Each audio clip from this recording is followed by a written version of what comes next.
நாளைக்கு நம்ம லீவ் எங்காவது வெளியில போவோமா? எங்க போயிட்டு வருது? ஒரு நாள் என்ன அமெரிக்காவை போயிட்டு வர முடியும்?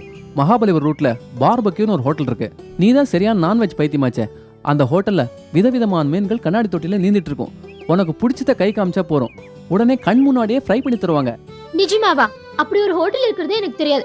டே முதல்ல அங்க கூட்டிட்டு போடா. தாராளமா கூட்டிட்டு போறேன். நாளைக்கு முழுக்க முழுக்க என்னோட செலவு தான். ஓகே? Double okay. நாளைக்கு 10 மணி கரெக்டா எங்க வீட்டுக்கு வந்து கூட்டிட்டு போயிடுறேன். உன் பைக்லயே போயிடலாம். நான் உன் வீட்டுக்கு வரலப்பா, யாராவது பார்த்தா தப்பா நினைப்பாங்க. நாளைக்கு நாம 2 பேரும் இதே இடத்துல மீட் பண்ணுவோம். நீ என் வீட்டுக்கு வந்தா என்ன தப்பு இருக்கு? ஒரு பொண்ணு ஆம்பளையும் சேர்ந்து பழகினா உடனே தப்பாயிடுமா? அதெல்லாம் எனக்கு தெரியாது. நாளைக்கு 10 மணிக்கு என் வீட்டுக்கு வந்து என்ன பிக்கப் பண்ணிட்டு போற உன்னோட பைக்ல. என்ன? எனக்கு ஒண்ணும் இல்ல மொழி, நான் தாராளமா வரேன். ஆனா ஒரு விஷயம், நீ தங்கி இருக்கிறது உன் வீடு இல்ல, உன் ஃப்ரெண்டு வித்யாவோட வீடு. அந்த வீட்டுல இருக்கிறவங்க யாராவது ஒரு பட்டுன ஒரு வார்த்தை சொல்லிட்டா மனசுக்கு ரொம்ப கஷ்டமாயிடும். அந்த வீட்ல யாரும் என்ன எதுவும் சொல்லிட முடியாது. அப்படி ஏதாவது நடந்தா அந்த வீட்ல பூகம்பமே வெடிக்கும். என்ன சொல்ற மொழி? அட என் முட்டாள் நண்பா, அந்த சிவசங்கரன் பிள்ளை யாருன்னு தெரியுமா? என்னோட அப்பா. அவரு என்னோட அப்பான்னா அந்த வீடு என் வீடு மாதிரி தானே? மொழி, உனக்கு என்னமோ ஆயிடுச்சுன்னு நினைக்கிறேன். வந்ததுல இருந்து உளறிட்டே இருக்க. உண்மையதான் சொல்றேன். அவர் தான் என் அப்பா. ஆனா நான் அவருடைய பொண்ணுங்கிறது அவருக்கே தெரியாது. போ ஒவ்வொருத்தர தெரிஞ்சுப்பாங்க. நீ நாளைக்கு கரெக்டா வந்துரு. ஓகே?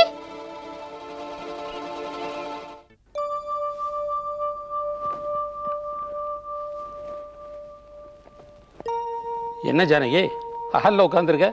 தூக்கம் வரலையா? சாதாரணமாக 9 மணிக்கே படுக்க போயிடுவேன்.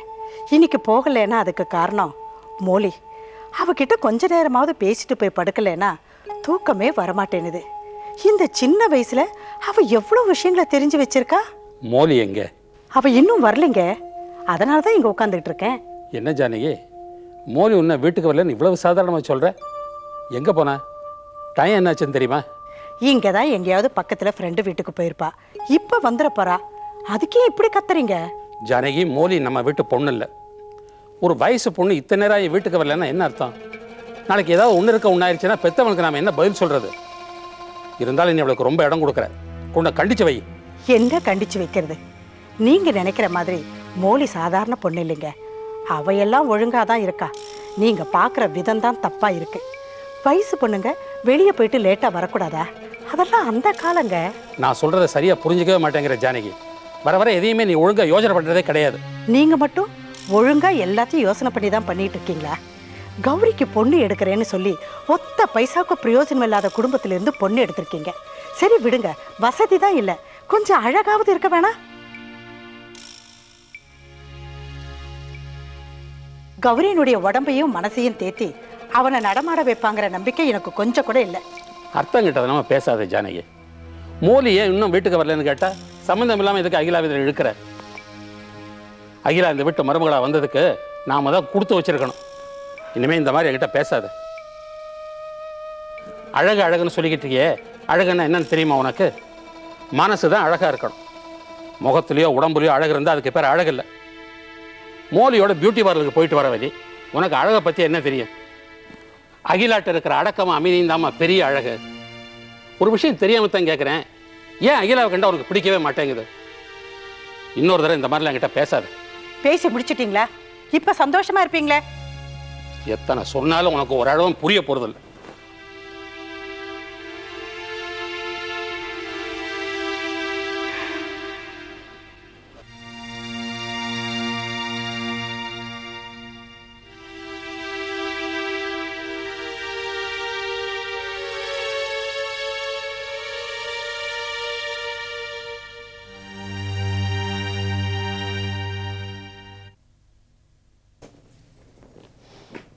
இன்னும் தூங்கலையா? லைட்டெல்லாம் எரியுது, தூங்கிட்டீங்களா என்னன்னு பார்க்க வந்தேன். பகல் நேரத்தில் நிறையா தூங்குறதுனால ராத்திரியில் தூக்கம் வர மாட்டேங்குது அகிலா. முத்தையாவை ஏசி ஆஃப் பண்ணிட்டு ஃபேன் ஆன் பண்ணிட்டு போடான்னு சொன்னால் அவன் என்னடான ஏசி ஆஃப் பண்ணிட்டு லைட் ஆன் பண்ணிட்டு போயிட்டான். ஏசி ஆன் பண்ணுவா? வேணாம் ஃபேன் ஆன் பண்ணி விட்டுரு.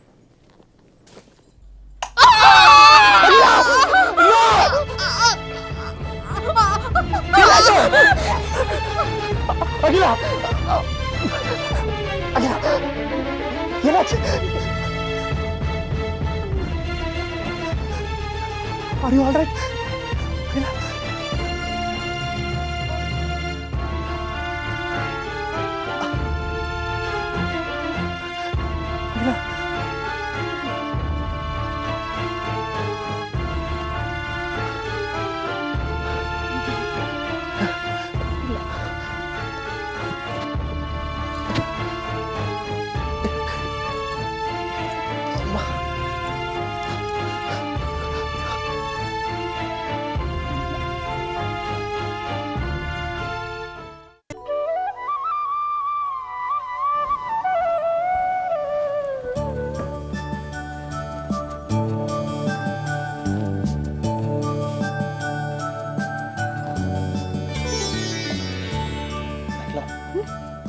உட்காரு. கீழே உட்காராத, மேலே உட்காரு. பரவாயில்ல, இங்கே வசதியாக இருக்கு. நேற்று உனக்கு ஷாக் அடிச்சதை நினச்சி எனக்கு ராத்திரி எல்லாம் தூக்கம் இல்லை தெரியுமா? இப்போ எப்படி இருக்க? நேற்று கொஞ்சம் மயக்கமாக இருந்துச்சு, இப்போ பரவாயில்ல. ஆமாம், இன்னும் அதேவா நினச்சிட்டு இருக்கீங்க? என்னால் மறக்க முடியல. ஷோ, எனக்கு ஒன்றும் இல்லை. உங்கள் முன்னாடி தானே உட்காந்துட்டு இருக்கேன், பாருங்க.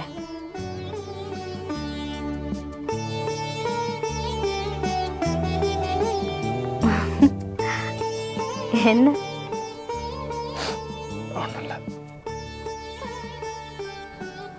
அகிலா, நான் குணமாகணும். அதுக்காக எந்த வலியும் தாங்கிக்க நான் ரெடியாக இருக்கேன். அப்பா கிட்ட சொல்லி நாளைக்கே ஃபிசியோதெரபிஸ்ட்டை வர சொல்றியா? நிஜமாக சொல்றீங்க? நிஜமாக தான் அகிலா.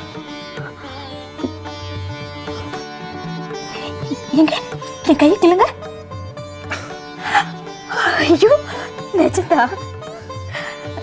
நான் பழையபடி எழுந்து நடக்கணும் அகிலா. இல்லைன்னா நான் வாழறதே வேஸ்ட்டாக போயிடும். நேற்று உனக்கு ஷாக் அடிச்சது, ஆனால் என்னால் ஓடி வந்து உன்னை காப்பாற்ற முடியல. நான் யூஸ்லெஸ்ஸாக போயிட்டேன் அகிலா. இதை நினச்சி நான் ராத்திரியெல்லாம் எவ்வளோ ஃபீல் பண்ணியிருக்கேன் தெரியுமா? கடவுள் புண்ணியத்தில் உனக்கு எதுவும் ஆகலை. அப்படி உனக்கு எதாவது ஆயிருந்ததுன்னா நீ இல்லாமல் எப்படி வக்கீலா என்னால் வாழ முடியும்? போய் டாக்டர் வர சொல்றியா? சொல்றேன். எனக்கு எவ்வளோ சந்தோஷமா இருக்கு தெரியுமா? இப்போ போய் சொல்றேன்.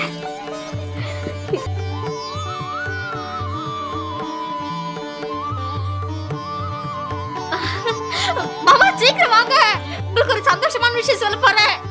அவரு ட்ரீட்மெண்ட்டுக்கு ஒத்துக்கிட்டாரு. அத்தை, அவரு ட்ரீட்மெண்ட்டுக்கு ஒத்துக்கிட்டாரு. எல்லாம் சீக்கிரம் வாங்கல. பிரபா, சீக்கிரம் வாயே, அவரு ட்ரீட்மெண்ட்டுக்கு ஒத்துக்கிட்டாரு.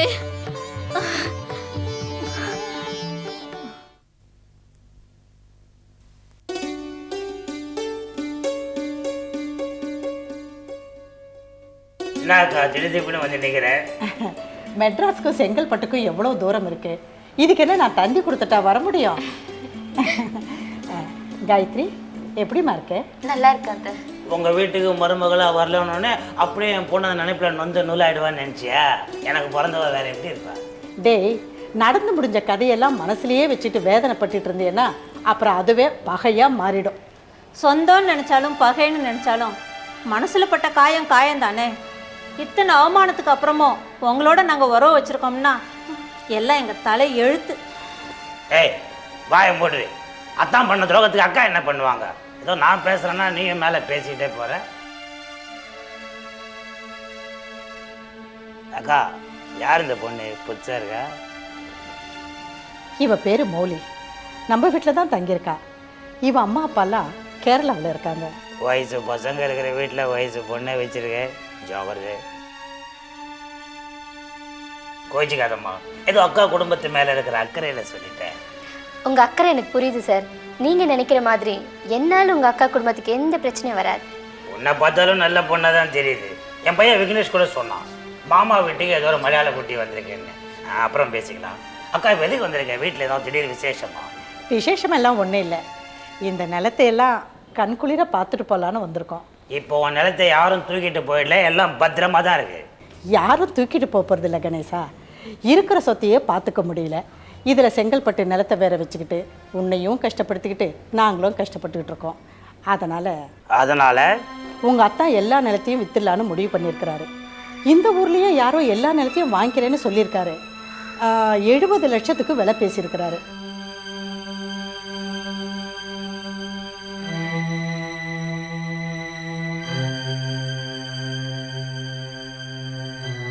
அக்கா, நான் தெரியாமல் தான் கேட்குறேன். அத்தா என்ன இதுக்கே வழி இல்லாமல் கஷ்டப்படுறாரா? அவருக்கு என்ன குறைச்சல்? உனக்கு கோபம் வரும்னு எனக்கு நல்லா தெரியும். அதனால தான் இந்த நிலத்தை 50 லட்சத்துக்கு உனக்கு கொடுத்துட்றதுன்னு அத்தாங்கிட்ட பேசிட்டு வந்திருக்கேன். இத்தனை வருஷமா நீ தான் நிலத்தை பார்த்துக்கிட்ட. கையை விட்டு போகும்போது மனசு கஷ்டமாக தான் இருக்கும். ஒன்று செய்ய 50 லட்சம் கொடுத்து நீயே இந்த நிலத்தை வாங்கிக்கோயேன். மனுஷனுக்கு நிலைமை சரியில்லைன்னா இப்படி தான் ஆளுகால் அவமானப்படுத்துவீங்க. நிலத்தை பார்த்துட்டு இருக்கிற கணேசன் வெறும் பெயல் தான் அத்தான் முடிவெடுத்துட்டால் போல் இருக்கு. சொந்த தம்பிக்கிட்டே பேரம் பேசுறியாக்கா? டேய், இத்தனை வருஷமா நீ ஆண்டு அனுபவிச்சு விளைச்சல்ல வந்த பணம்னு ஏதோ கொண்டாந்து கொடுப்பேன். நாங்கள் உங்ககிட்ட கணக்கு கேட்டோமா? உனக்கு என்னடா குறைச்சல்? ஊரில் எவ்வளோ நிலம் வச்சிருக்க, அதை விற்று இதை வாங்கிக்கலாம் இல்லையா? அத்தா என்ன ஒரே அடியாக ஓய்ச்சி கட்டிடலான்னு முடிவு பண்ணிட்டாரு. அவர் பொண்ணை எடுத்துக்க என்ன வேணான்னாரு, என் பொண்ணை கொடுக்குற என்ன வேணான்னாரு. இப்போ நிலத்தையும் விற்று ஒரே அடியாக என் உறவை அத்து போயிடலான்னு முடிவு பண்ணிட்டாருல்ல. அவர் மேலே தப்பு இல்லை. ஆனால் ஒன்று சொல்கிறேன், அவர் ஞாபகம் வச்சுக்க சொல்லு. அவருடைய பழைய வாழ்க்கையை நினச்சி பார்க்க சொல்லு. மதுரை டவுனில் தலை மேலே துணி மூட்டையை வச்சுக்கிட்டு திரு திருவா அழிஞ்சார். ஏதோ ஒன்றை கட்டின நேரம் பணம் கொட்டோன்னு கொட்டிச்சு.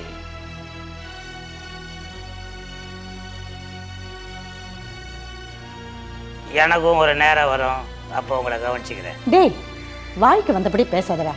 நிலத்தை வாங்கிக்க போறியா இல்லையா? நான் ஒன்றும் பிச்சைக்காரன் இல்லை. இந்த நிலம் இல்லைன்னா 1000 லேண்ட்ஸ் கண்ட்ரியில் இருக்குது. சரி, இந்த நிலத்தை வேற உங்களுக்கு வித்துடுறோம். விற்றதுக்கப்புறம் இந்த வீட்டை 1 மாசத்துல நீ காலி பண்ண வேண்டியது வரும். அதை ஞாபகம் வச்சுக்கோ. சரி சரி, நாங்கள் போய் நிலத்தை சுற்றி பார்த்துட்டு வரோம். மற்றதெல்லாம் சாப்பாடும்போது பேசிக்கலாம். மொழி பாப்பலாம்.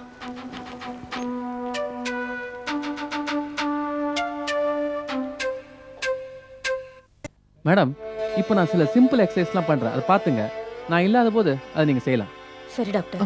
கௌரி சார், கொஞ்சம் உங்கள் காலை இப்படி தூக்குங்க பார்க்கலாம். டாக்டர் நான் சொல்கிற அளவுக்கு தூக்குங்க. ப்ளீஸ் அகிலா, இல்ல, தைரியமா தூக்குங்க, ஒன்றாகாது. தூக்குங்க.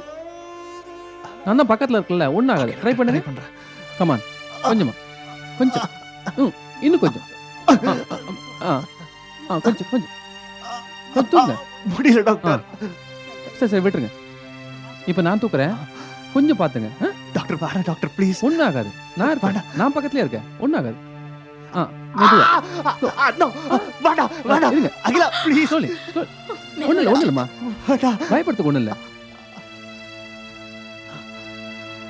இப்போ நீயே கொஞ்சம் நீங்களே அப்படியே பெண்ட் பண்ணுங்க பார்க்கலாம். எப்படி டாக்டர்? ஒன்னும் ஆகாதுப்பா, நான் தான் சொல்றேன்ல, முடிஞ்ச அளவுக்கு பண்ணு. ஓகே.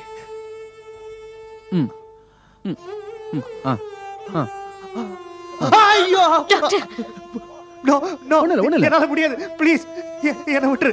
வாடா அகிலா, ப்ளீஸ் என்ன சொல்றத கேளு. இல்ல, ஒண்ணு இல்ல. சரியாயிடுமா? கொஞ்சம் ட்ரை கௌரி, பண்ணு ப்ளீஸ். இங்க பாரு, நான் இருக்கேன், ஒன்னும் ஆகாது. அதே மாதிரி இந்த காலம் லேசா தூக்கு பார்க்கலாம். தைரியமா தூக்கு, நான் இருக்க பக்கத்துல, ஒன்னும் ஆகாது. லேசா. ஐயோ, வாடா வாடா வாடா. அவ்வளவுதான். வாடா. ஓகே, ஒண்ணு ப்ளீஸ் விட்டுருங்க. இப்போ இந்த நீ கொஞ்சம் பெண்ட் பண்ணி பார்க்கலாம். சும்மா. ஏன் டாக்டர்? ஒன்னும் ஆகாதுப்பா, நான் இருக்கேன். டாக்டர் ஒன்னும் ஆகாது. சொல்லுமா கொஞ்சம். இங்க பாருங்க, நான் கஷ்டம் இருக்கேன் கௌரி. கொஞ்சம் பண்ணு முயற்சி பண்ணு. பண்ணுங்க.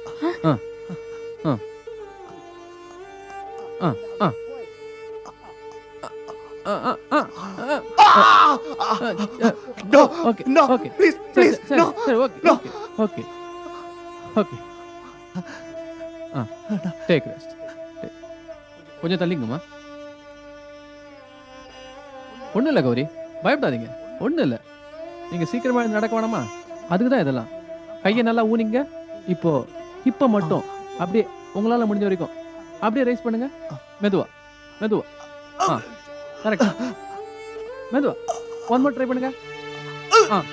கரெக்ட். அவ்வளோதான். ஒன்றும் இல்லை. மெதுவா. ஒன்றும் சரியா போய் இதை டெய்லி மார்னிங் அண்ட் ஈவினிங் பண்ணிட்டு இருங்க. நான் இல்லாத போது கூட நீங்க பண்ணிட்டு இருங்க, சரியா போயிடும். சரி டாக்டர். ஓகே ஓகே கௌரி, தைரியமா இருங்க, சரியா போயிடும். ஏதாவது ஒன்றா ஃபோன் பண்ணுங்க, நான் வரேன். அவ்வளோதான் முடிஞ்சிருச்சு. டாக்டர் அனுப்பிட்டு வரேன்.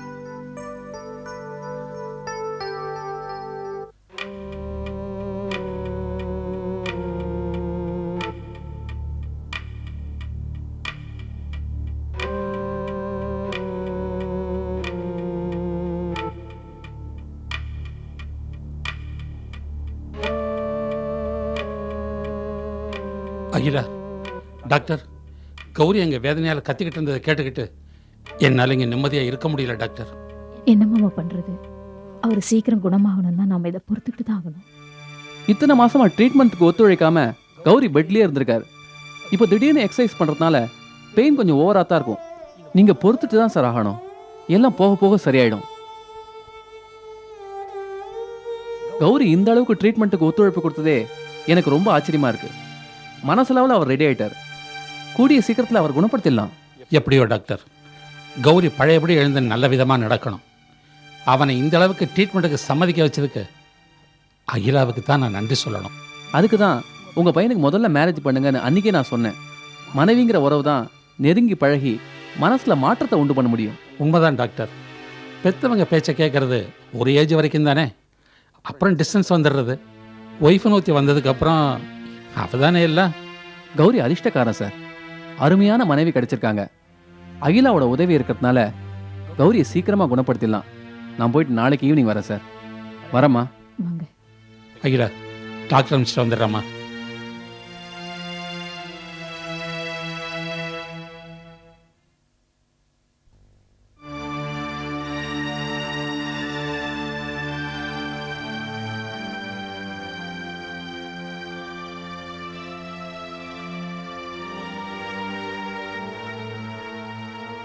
அக்கா, நான் சொல்கிறத கேளு. காரை 2 பேர் தள்ளிட்டு போகிறத பார்த்தா இப்போ கார் ரிப்பேர் ஆகி வரும்னு எனக்கு தோணலை. மணி இப்போ 9 ஆச்சு. இங்கேயே ராத்திரி தங்கிட்டு காத்தால 2 பேரும் கிளம்பி போங்க. காலையில் கிளம்புனா எத்தனை மணிக்கு போய் சேர்றது? ஏதாவது டிராவல்ஸ்லேருந்து வண்டி கொண்டுட்டு வர சொல்லுங்க. ஐயோ, காரை இங்கே விட்டுட்டு போனோன்னா உங்கள் அங்கிள் கண்டபடி திட்டுவார். இப்போ எதுக்கு வீணா கிளம்பிட்டு போய் அத்தானுக்கு ஃபோன் போட்டு விஷயத்த சொல்லிட்டு போ. சரி, ஃபோன் போடுறேன்.